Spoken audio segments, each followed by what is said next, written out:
Olá, boa tarde. Tudo bem, pessoal? Hoje, sexta-feira, a gente vai bater um papo, vai fazer uma live com a Tati Romano, do Panela Terapia. Vou aguardar ela entrar aqui. Enquanto isso, eu me apresento. Meu nome é Tami de Andrade. Eu e minha família somos proprietários do restaurante Estação Boca do Monte, em Piedade. Para quem não conhece, é o famoso restaurante que funciona dentro de um vagão de trem. Então as pessoas passam na rodovia e vem ali um trem, um vagão de trem estacionado. É ali que é o restaurante Estação Boca do Monte.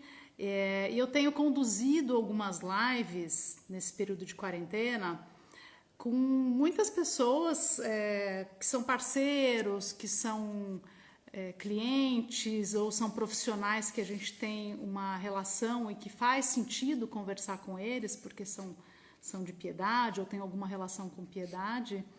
E no caso da Tati, do Panela Terapia, a ideia era convidar, porque ela é incrível, ela é super conhecida por conta das receitas geniais que ela posta diariamente e dá muitas dicas, receitas do dia a dia. E eu acredito que muita gente que está nessa quarentena já está meio que sem repertório, né? Já está precisando de algumas dicas de fora, o que fazer para se reinventar na cozinha. Então vamos aguardar só um pouquinho a Tati entrar, que aí eu conecto ela aqui. Antes da gente começar também, da continuidade, queria saber se o áudio tá bom, vocês estão me ouvindo bem?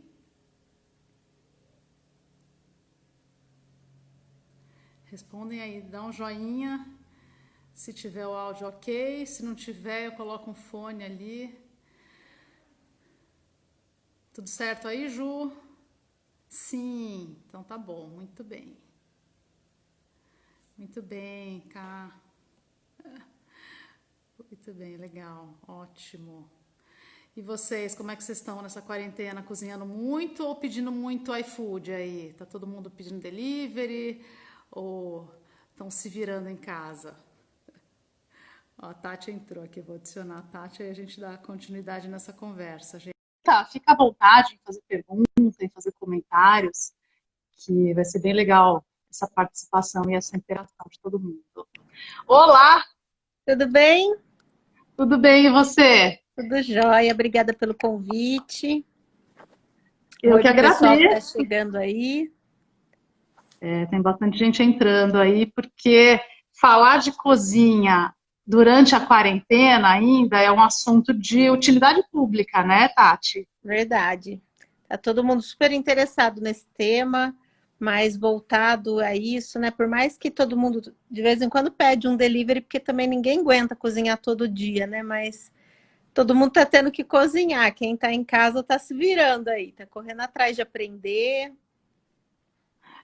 Ô, Tati, você como influenciadora digital e que todos os dias você dá receitas, você trabalha com isso, esse período de quarentena para você, a cozinha continuou sendo um lugar seguro ou mudou muita coisa? Mudou, assim, eu acho que eu tô nos extremos das pessoas mais paranoicas. Eu confesso que, assim, eu, no começo, assim, a gente vai se acostumando, né, que a gente vai relaxando, né, a gente vai se acostumando com a condição, né, então, assim, no começo que a gente não tinha tanta informação, eu ficava assim, eu fiz até alguns stories falando, gente, mas e aí, a salsinha? Será que eu tenho que lavar também? Deixo de molho, mas ela vai absorver. E aí, não deixo de molho? O que que eu faço, né? Porque o que dava, eu lavava, depois colocava coisa assim no forno. Então, ó, tá tocando interfone aqui, daqui a pouco meu marido atende. Então, o que dava, eu fazia assim, né? De ir na intuição, mas sempre para o extremo. Eu falava, na dúvida, eu vou fazer. Então, cuidado com higiene aumentou muito. Compras também, né? Aquela fadiga quando chega do supermercado, das coisas todas. Então, muda a rotina da gente, né? É outra vida. E Mas a sua também rotina profissional mudou também? mudou, mudou sim, porque as coisas que eu fazia, que era mais assim um vídeo com o produto do cliente e tal, eu acho que quando começou a pandemia, todo mundo parou para entender qual seria a nova comunicação. Como eu vou me comunicar agora com o meu público? Então, levou um tempo para as empresas entenderem qual o tom da comunicação, acho que reestruturar todo o marketing e tal. Então, deu uma parada no mercado no começo, porque estava todo mundo tentando entender como é que ia ser daqui para frente. Aí depois começou a onda das lives, daí eu só recebia orçamento para fazer live.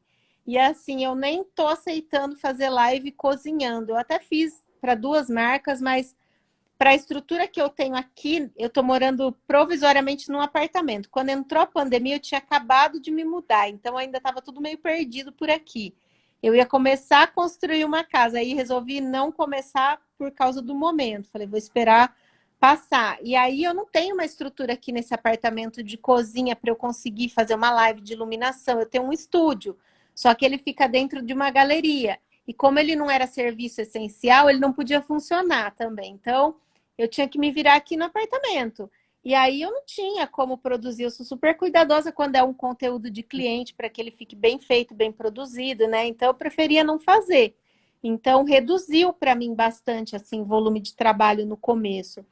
Mas eu acho que todo mundo, né, pagou o preço. Acho que foi para todo mundo, uns mais, outros menos, mas foi difícil para todo mundo, está sendo, né?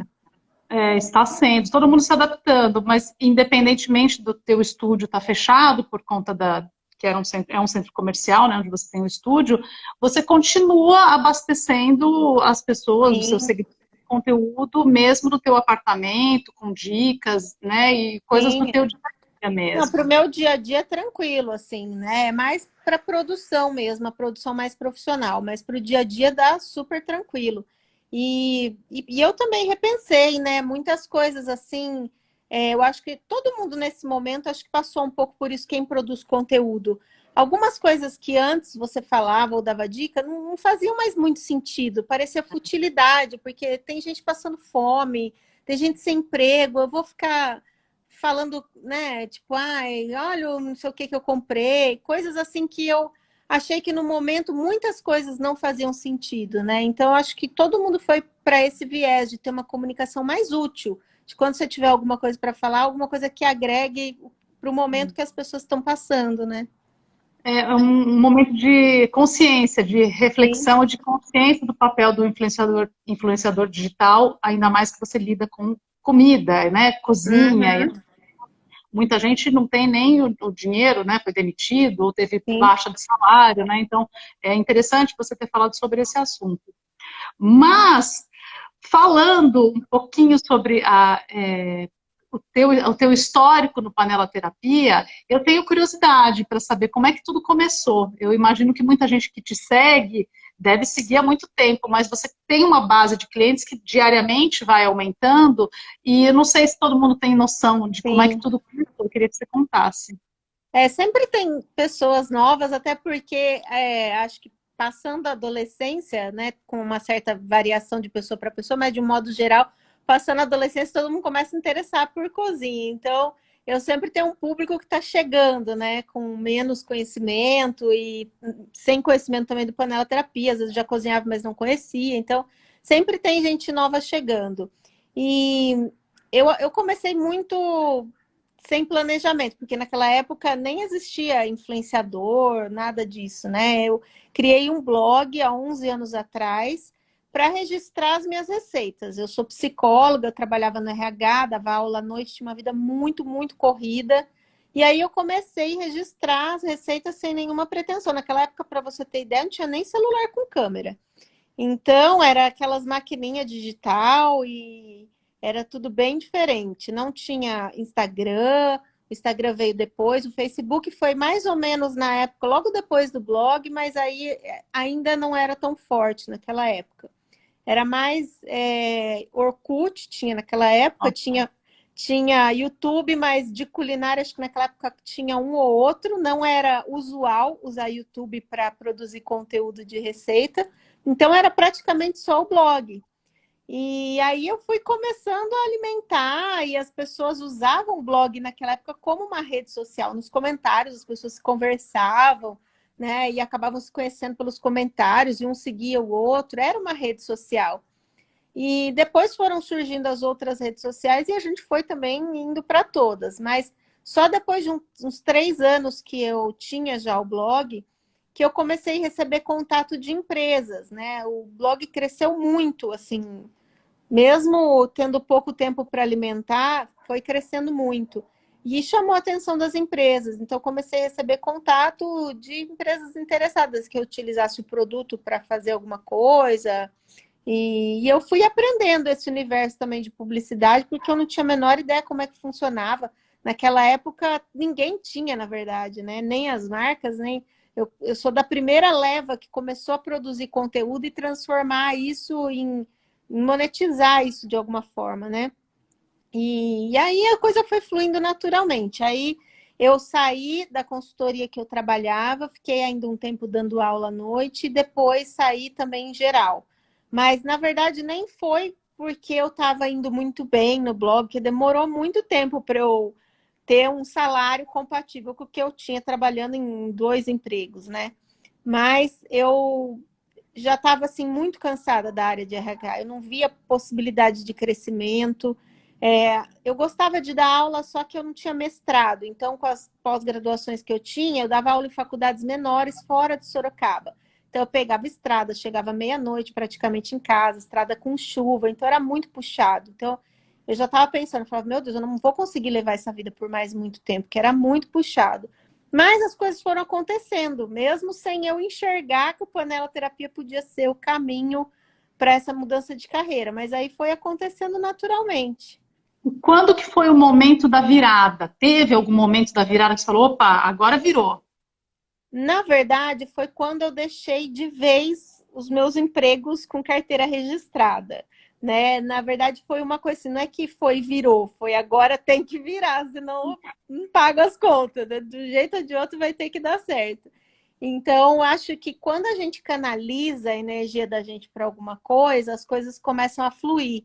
Enquanto você tem alguma coisa que te amarra, é difícil a coisa desandar, né? Eu acho que o medo impede muito a gente de colocar a energia necessária para uma coisa fluir, né? Eu tinha medo de não ter um emprego formal e não saber como ia ser o mês seguinte, mas aí as coisas foram caminhando e graças a Deus foi entrando nos eixos.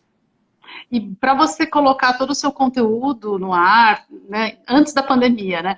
Eu imagino. Você tem uma equipe grande que te assessora, que te auxilia, porque para você produzir as receitas, você, né, precisa de um editor, precisa de alguém que faça as imagens, a produção mesmo.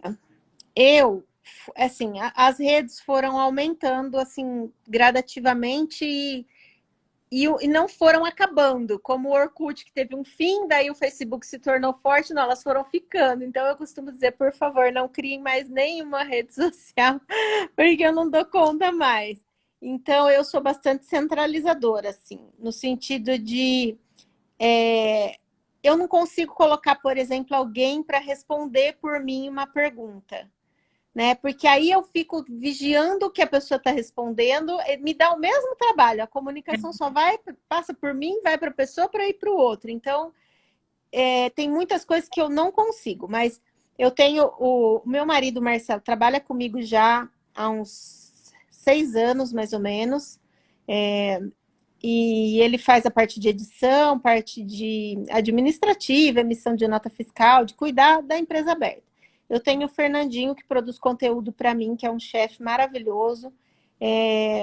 Ele também produz, edita lá com a equipe dele, mas a gente demorou muito tempo para encontrar alguém que eu me sentisse totalmente segura de falar, viu, confio em você como eu confio em mim na cozinha. Vai. Né? Então ele produz vídeos daquele estilo assim, que é só as mãos e coisa só para o YouTube. E quando aperta o volume de trabalho, aí eu tenho assim uma pessoa que trabalha exclusivamente para mim, cuidando do site, do servidor, se cair, ele olha, arruma, bota no ar de novo, a estrutura técnica, né? Quando aperta muito, eu tenho mais 2 pessoas que me ajudam com a edição, mas de resto é tudo eu mesmo. Porque Então, ele tem assim, uma proporção muito grande, né? Ele alcança muitas pessoas, como você falou, em várias redes, e muita gente te faz pergunta, né? Muita gente te aciona, muita gente quer sugestão, quer dicas, e você deve ter bastante trabalho mesmo, se você centraliza todas essas respostas com o público. É isso, e as redes sociais, as redes sociais têm um perfil, o YouTube não, é diferente. O Instagram, depois que você põe o post no ar, na segunda semana ele já não tem mais visualizações ativas, né? Assim, as pessoas às vezes encontram numa busca, mas é pouco volume. Agora, o blog e o YouTube, então no blog eu devo ter um banco de receitas de umas. Eu calculo 2 a 3 mil receitas pelo tempo que ele está no ar. Eu não já perdi a conta. Ele já está há quanto Então, tempo? tá 11 anos.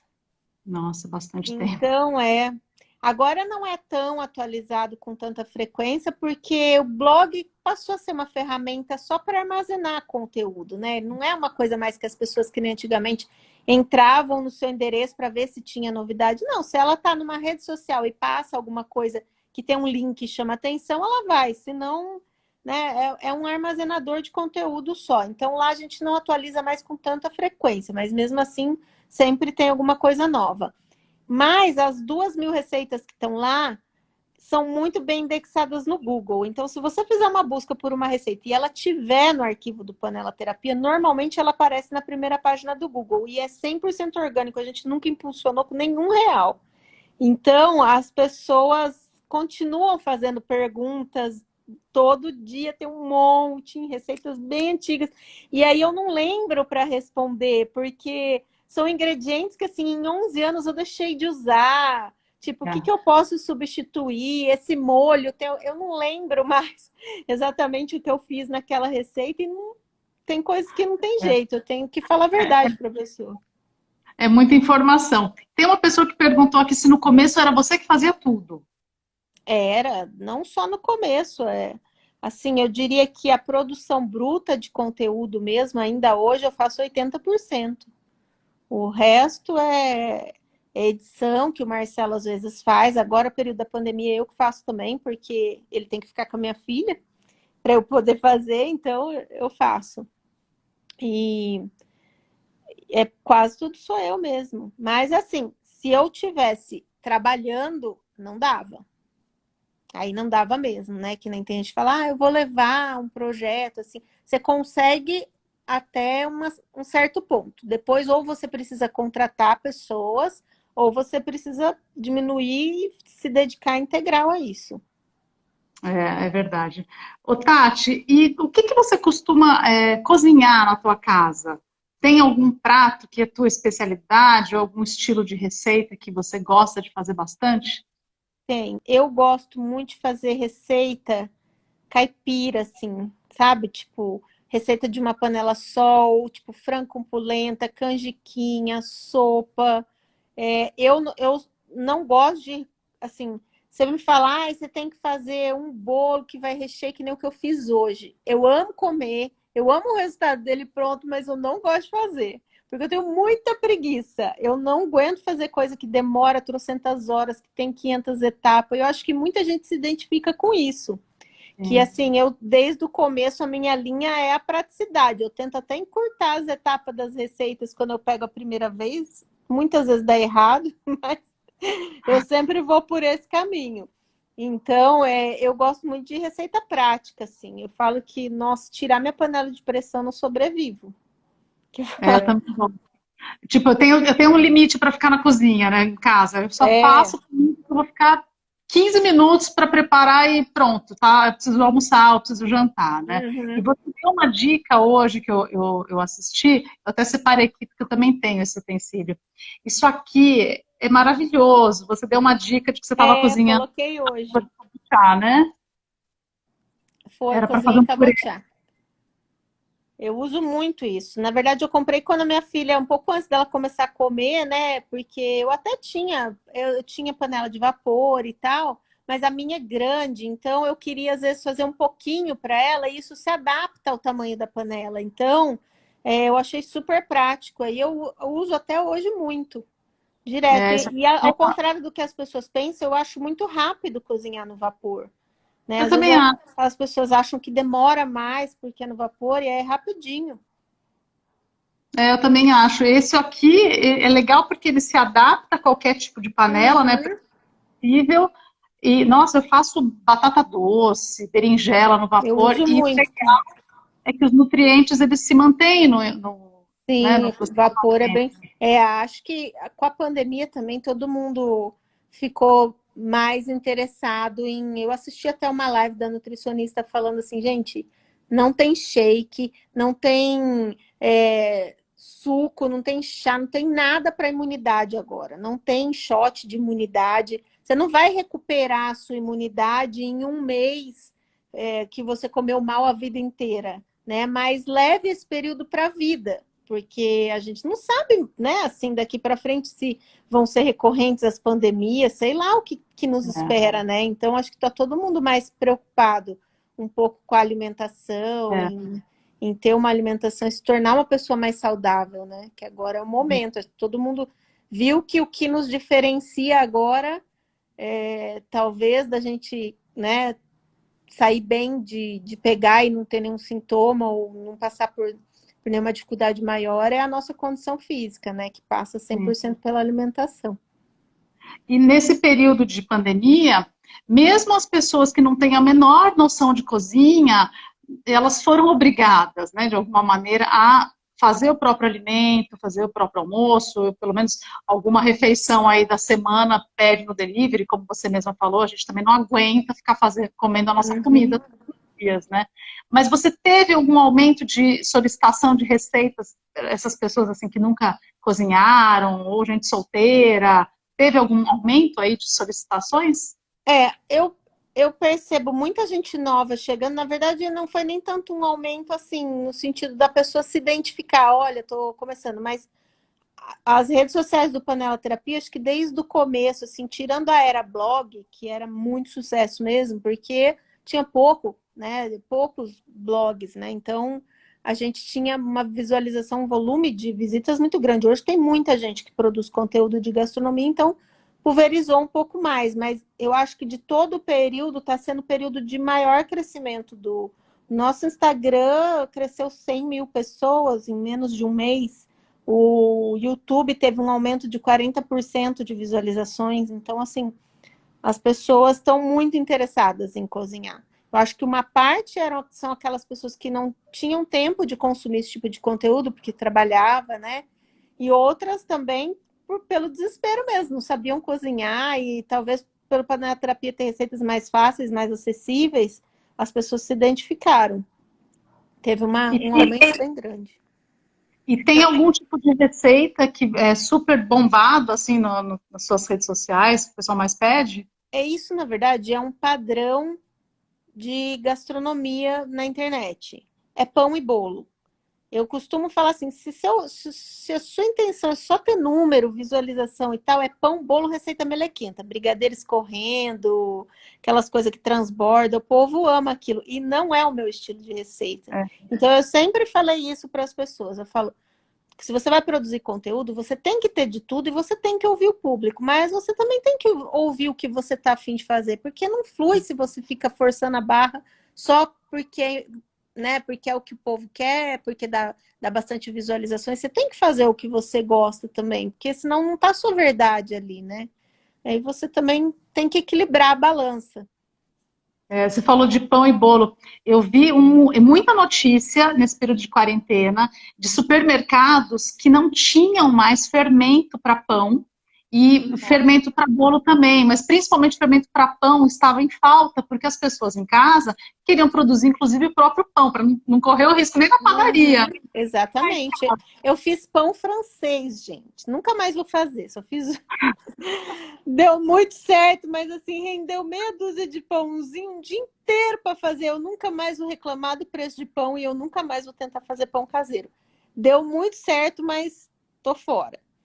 Então, eu respondi uma entrevista remotamente que saiu numa matéria de uma revista. O título da matéria era Pandemia. Era Isso. justamente sobre o aumento que está tendo de pessoas fazendo pão e postando. E tem aquela brincadeira que se você não fez ainda um bolo durante a pandemia, você vai fazer, né? Todo mundo fez pelo menos um bolo. Então, realmente as pessoas estão fazendo muito pão e bolo. E que tipos de dicas você pode dar para as pessoas que já não aguentam mais a cozinha do dia a dia, fazer o trivial, arroz com feijão, a saladinha, o bifinho, e quer dar uma mudada, quer dar uma incrementada, ou quer ter um prato um pouco mais criativo? O que você recomenda para as pessoas? Então, eu enjoo muito de fazer a mesma coisa todo dia, né?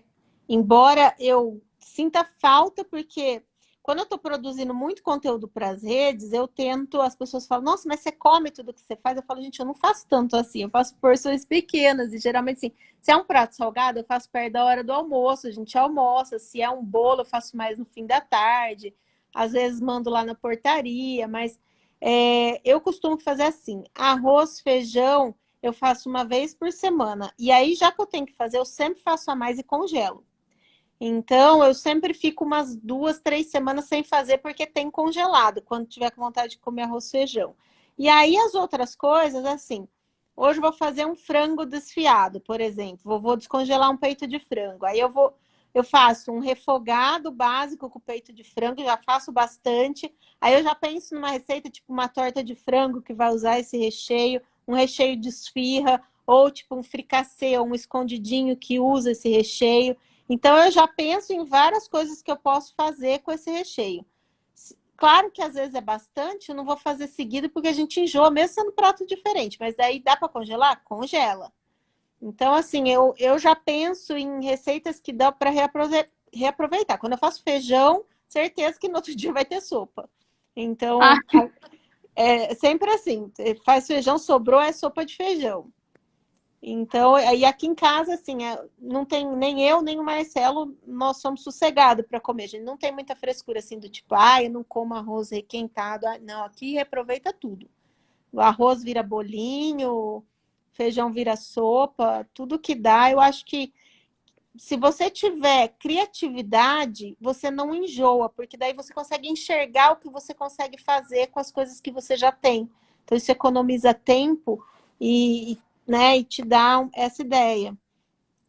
a gente também reaproveita bastante coisa do nosso dia a dia, ou transforma, né? A gente, Sim. na verdade, na cozinha a gente transforma tudo, né? E tem que ser uma coisa prática e que não tenha desperdício, porque Uhum. é importante a gente congelar o que pode, e enjoou, congela, daqui a um mês você descongela, que você nem vai lembrar que tinha enjoado. Exatamente. E agora a gente está num período, principalmente no restaurante, a gente tem feito bastante sopa, porque Eu vi no Piedade. Instagram. Você viu, né? Que aqui em Sorocaba o Eu clima é amo. muito moreno, mas Piedade, à É noite, friozinho, né? é bem frio. Então as sopas são muito bem-vindas. A gente tem feito sopa de mandioquinha, sopa de mandioca, sopa de lentilha com E linguicinha. todos, A uma curiosidade minha, vocês fizeram um cardápio novo para atender delivery ou os pratos que tinham no restaurante, eles têm quase todos? Tem todos os pratos, porque a gente só embrulha para viagem, na verdade. Como não Uhum. pode comer, né? Os salões estão fechados, então a pessoa pede qualquer prato, a gente embrulha ele no Marmitex, na embalagem para viagem, tudo bonitinho, salada num, prato coisa quente no outro, ou a pessoa vai retirar, ou a gente entrega, se é no centro, né, um raio de 5 quilômetros, a gente entrega se for no centro. Mas o interessante é que tem muita gente que sai de Sorocaba, encomenda, sai de Sorocaba porque não Vai lá aguenta mais buscar. casa, vai, faz um passeio, né, ver a natureza e vai buscar Eu e leva fui para casa. ontem, primeira vez que saí de casa, acho que fazia uns 3 meses que eu não saía de casa. Eu fui, Sério? eu não saio para nada, não vou no supermercado, não vou na farmácia, não vou em lugar nenhum. A última vez que eu saí de casa, vou te falar a data exata, a festa de 10 anos do Panela Terapia foi no limite, assim. Na semana seguinte já quarentena, a gente ficou assim, e aí eu até fiquei com um pouco de medo da festa, porque assim, ninguém tava falando nada, tava tudo ok, e depois na semana seguinte, assim, já tava. Eu falei, meu Deus, tomara que não tinha ninguém na festa que tivesse doente, porque ia me sentir muito culpada. Graças a Deus não aconteceu nada. Mas aí foi dia 13 de março. No dia, desde o dia 15, mais ou menos, de março. Nossa, que eu não quase. saía para nada. Nada, nada, nada. Aí eu fui dar uma volta de carro. A gente parou num lugar alto, que é tipo um sítio assim, aberto, que eu falei, eu preciso respirar fora do apartamento, que eu não aguento mais. Aí a gente foi lá pro lado de Araçoiaba, que eu tô doida para comprar um sítio. Não sei com que dinheiro, mas um dia aparece.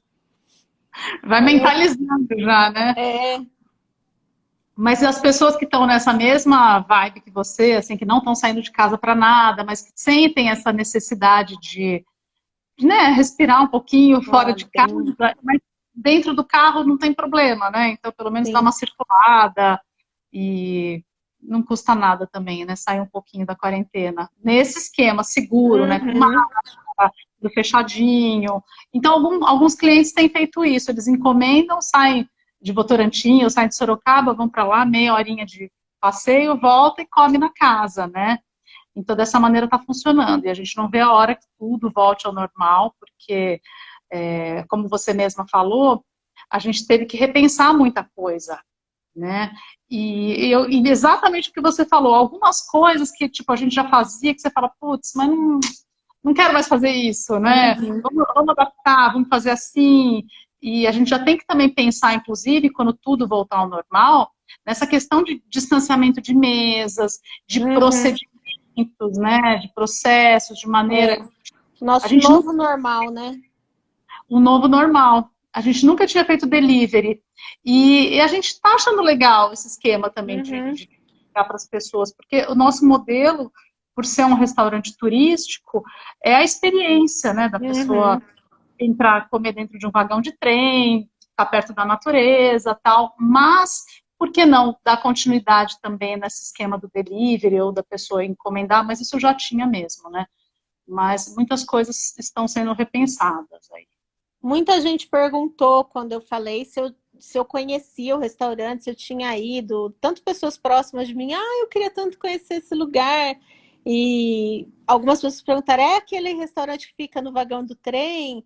E eu falei, gente, vocês ficam me perguntando não só do seu restaurante, mas quase todos aqui de Sorocaba. As pessoas falam, me dá uma dica de restaurante, aí você já foi. Eu já falei disso várias vezes.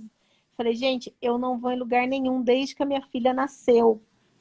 Assim, era tão difícil ir em restaurante com ela que deixou de ser uma coisa agradável para mim. Isso não é uma realidade da maternidade, é uma realidade da minha filha que não para 2 segundos quieta numa cadeira. Então era eu ou meu marido sentado comendo, o outro correndo atrás dela. Porque ela não fica sentadinha vendo tablet, que normal não. Aí eu, o outro ficava comendo, então a gente não comia junto. Um ficava sempre correndo atrás dela, comia comida fria. Então a gente achava que não valia a pena. Aí depois, quando ela já estava com uns 3 aninhos, aí já dava. Desde o ano passado a gente retomou. Aí ela já é mais calminha, agora ela fica de boa.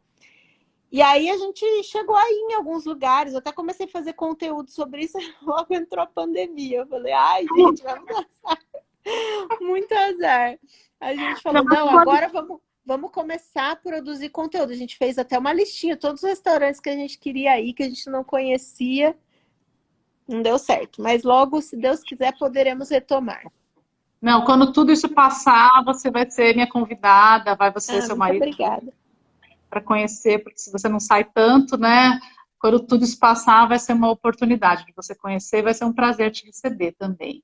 Alguém perguntou aqui em que cidade fica, o restaurante fica em Piedade, chama Estação Boca do Monte, fica dentro de um vagão de trem, é uma experiência bem diferente, porque você almoça dentro de um vagão de trem de verdade, que era um antigo trem da FEPASA, que era totalmente detonado, e nós compramos ele num leilão, reformamos ele todinho, ele está com janelinha, porque antes as janelas antigas eram aquelas de abrir, né? A gente fechou todas as janelinhas com vidro, tem ar-condicionado, é muito bonito, é uma experiência bem interessante. Então, quando tudo isso passar, convido todo mundo para conhecer. Quem quiser fazer esse passeio de encomendar, né, e buscar lá no restaurante também é possível. O nosso cardápio fica disponível a gente tem um link no Instagram e no perfil do Facebook, tem um link que dá acesso para o cardápio digital, que tem funcionado muito bem, né? A pessoa faz o pedido pelo cardápio digital, ele se transforma numa mensagem de WhatsApp que eu recebo e funciona redondinho dessa maneira, né? E lá a região é muito bonita também, né? A quarentena mesmo me fez repensar muita coisa sobre estilo de vida e me trouxe muita vontade de morar mais perto da natureza. Então, tenho repensado várias coisas. E uma das regiões que eu fortemente tinha interesse era Piedade, mas só que lá tem ainda muito pouco condomínio, né? Assim, que tem esse estilo meio sítio. Pelo menos eu não conheço. A maioria dos terrenos que tem para vender é sítio mesmo, né? É um espaço de terra isolado. E aí a gente que é da cidade tem medo, né? Assim, eu ainda tenho insegurança de morar num lugar que não tenha que não seja um condomínio fechado, porque Ih, o sinal ficou ruim. voltou? Opa, voltou, voltou. Deu aqui, deu um gego também. Deu o seu sinal, acho que deu uma falhada. Mas é engraçado que eu cresci, o restaurante fica dentro de um sítio, que é o sítio onde eu cresci. A minha família é toda de fora, de São Paulo, meu pai era gaúcho, mas ele queria um sítio que lembrasse o Rio Grande do Sul, a cidade onde ele nasceu, Santa Maria. E Piedade tem clima de O clima, né? montanha, altitude, tem aquele frescor, né? No verão é fresco e o inverno é super frio, tem água em abundância e tal. Então, assim, morar no sítio, para mim, é sinônimo de tranquilidade. Não tem essa insegurança, né, de quem é da cidade, precisa de uma portaria 24 horas, sempre. Então, eu tô tentando desapegar dessa ideia. Eu tenho conversado com algumas pessoas que eu conheci até pelo Instagram que moram em sítio, falando, não, se você mora, não tem perigo. Normalmente acontece furtos, quando a pessoa não mora e fica vazio e tal. Mas ainda assim eu confesso que eu tenho medo. Não, Mas os tempos são outros, né? Então, realmente tem que ficar muito esperta com essa questão de segurança mesmo, mas eu recomendo Piedade, é uma cidade deliciosa. Tem um restaurante muito bom lá também, dentro de um vagão de trem. Se você for minha vizinha, vai ser super legal, né? iremos, Mas quem sabe. o interior ele tem muitas peculiaridades, né? Cada região tem uma característica muito legal e o contato com a natureza, independentemente da região, vale muito a pena, Tati. Bom, estamos chegando nos finalmente. Ó, a Carol E Pérez, minha amiga que está comentando aí, ela é chefe em São Paulo. Está falando que vai conhecer restaurante. A gente combina, Carol. Quando passar tudo, a que gente vai legal. lá visitar. Vem assim, vem assim. A Ju aqui está comentando. A Ju, ela morou 20 anos numa chácara em Piedade. Não era condomínio, era uma chácara mesmo que eu conheci, muito bonita. Hoje ela mora em Foz do Iguaçu, está acompanhando a gente em Foz do Iguaçu. E quem mais? Aqui tem gente falando que tem condomínio, mas não é sítio, quintal grande. Tem gente que comeu a famosa sopa de cebola no restaurante. Piedade foi a capital da cebola muitos anos atrás, né? Depois voltou essa questão da cebola. Hoje, Piedade é o maior produtor nacional de alcachofra. Ai, que Então, delícia. é uma delícia mesmo. Então, o restaurante ele fica de frente para uma montanha, um vale ali, uma montanha, um monte de montanha de plantação de alcachofra, né? Então, faz parte do Cinturão Verde, né, que vai para o CEAGESP, de folhas, legumes também, muitas coisas boas e que saem da terra, saem de Piedade. Aí é uma região tão linda, mas ainda o forte é a agricultura e ainda não é muito explorado turisticamente, né? É Então, eu verdade. acho que tem um grande potencial ali, mas ainda não aflorou tanto. Não, tá embrionário ainda, né? Existe um movimento ali, existem hotéis, pousadas, restaurantes rurais também, mas é uma cidade, assim, 90% agrícola ainda, né? Tem um pouquinho de indústria, tem um comércio consolidado também no centro, mas ainda está caminhando lentamente nessa questão do turismo, porque as coisas são muito virgens ainda, né? Uhum. Coisas ficam dentro de propriedades rurais, então eles estão trabalhando para divulgar dessa maneira. Quando tudo isso passar, quem sabe as coisas não melhoram, não se desenvolvem, Tomara. já que tudo está sendo repensado aí. Alguém comentou aqui que a Estação Boca do Monte faz parte das minhas melhores lembranças da infância. Isso é engraçado porque a gente tem clientes, Tati, que, por exemplo, você vai com a tua filha, pequenininha, a gente vê essa criança se desenvolvendo, porque o restaurante tem 23 anos, e algumas dessas crianças que a gente acompanhou hoje já estão casadas, Ai, que já legal. estão com um filho pequenininho, ou estão grávidas, né? É muito legal ver essa relação próxima de Sempre foi cliente. no vagão? Nesse Sempre, tempo todo? sempre foi lá. Começou só no vagão. Ele era Depois se expandiu. dentro desse espaço, a cozinha era dentro do vagão, um 2x2 ali que a gente se apertava, e conforme a gente foi crescendo, foi entrando, né, dinheiro, a gente foi ampliando a nossa estrutura, fizemos uma segunda cozinha, e hoje temos uma terceira cozinha, que é a definitiva, que é um espaço bem grande, né, ficou mais profissional, porque a gente foi aos poucos ampliando, conforme a gente entrava um dinheirinho, a gente ia melhorando ali. Tem muita coisa, né, por fazer. Sempre tem coisa para fazer, né? Bom, Tati, eu queria saber se você tem alguma coisa para concluir aqui essa live, e eu queria agradecer já todo mundo aqui por estar participando. Ó, eu tô vendo, eu não consigo, gente, já falei isso em todas as lives que eu participei, não consigo, eu sou uma pessoa que eu não tenho condição de fazer duas coisas ao mesmo tempo. Não tem, isso foi piorando com a idade. O meu marido fala que eu fico assim, se tem duas coisas para eu segurar, três coisas e duas mãos, ele fala, você não consegue. Deixa que você não vai conseguir. Então, com os comentários, eu sou assim também, eu não consigo ler. Se eu vou ler, eu não consigo prestar atenção no que a Tami está falando. Aí, eu só leio quando para aqui na minha frente, que nem a Maíra está falando que ela é de Cuiabá e ela foi em Araçoiaba, ela vai sempre no Provida. Eu fui justamente do lado do Provida, lá onde eu fui ver esses terrenos abertos lá que parece sítio. Foi lá mesmo que eu fui.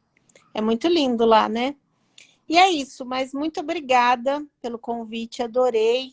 Quero muito ir lá no restaurante assim que possível para lhes tocar o terror lá.